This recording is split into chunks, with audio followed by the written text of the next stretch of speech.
Hello বন্ধুরা, সবাই কেমন আছো? আশা করছি ভালো আছো। তো নিয়ে চলে এসেছি আজকের রান্নাবান্না।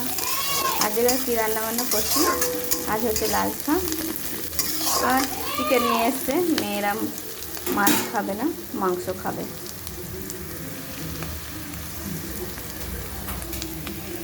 তো এই যে পেঁয়াজটা আমার শাকের জন্য লাল লাল করে ভাজা হয়ে গেছে। পেঁয়াজ লঙ্কা পাঁচফোড়ন দিয়ে ভেজে নিয়েছি।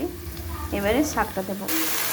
সামান্য নুন, সামান্য অল্প শাক খেতে হবে, নুন দিয়ে দিলাম একেবারে।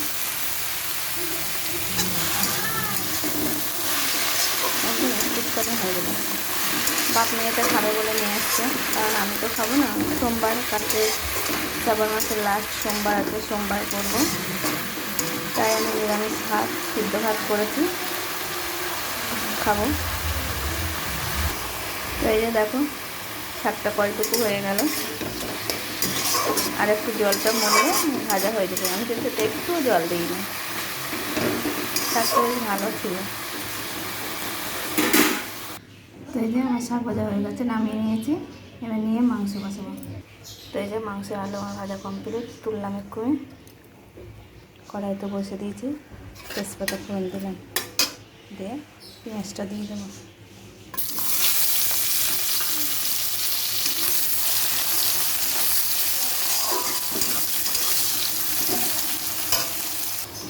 তো পেঁয়াজগুলো আমার ভাজা হচ্ছে। তো এই যে মশলাটা দিয়ে দিয়েছি, হলুদও দিয়ে দিলাম। এটা ভালো করে কষা হলে মাংস দেবো, দিয়ে চিকেনটার মধ্যে দিয়ে কষলাম। মশলাটা কষা হয়ে গেলে মাংসটা দেবো।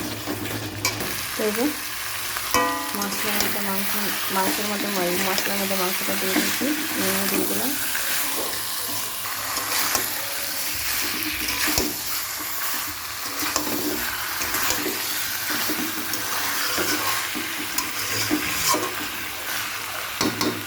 তো এই যে আমার চিকেনটা পুরো কষা হয়ে গেছে, এবারে জল দিয়ে দেবো।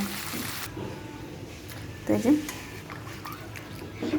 জল দিয়ে দিয়েছি, এটা ভালো করে ফুটে গেলে একটু জল জল রেখেছি।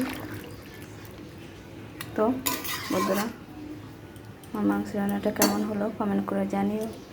সবাইকে জানাই শুভ দুপুরের অনেক অনেক শুভেচ্ছা। সবাই ভালো থাকবে, সুস্থ থাকবে। আমার তো আজকে এই রান্নাবান্না ছিল, দেখলে। সবাই ভালো থেকো, টাটা। মাংসটা তো ফুটে উঠলেই হয়ে যাবে।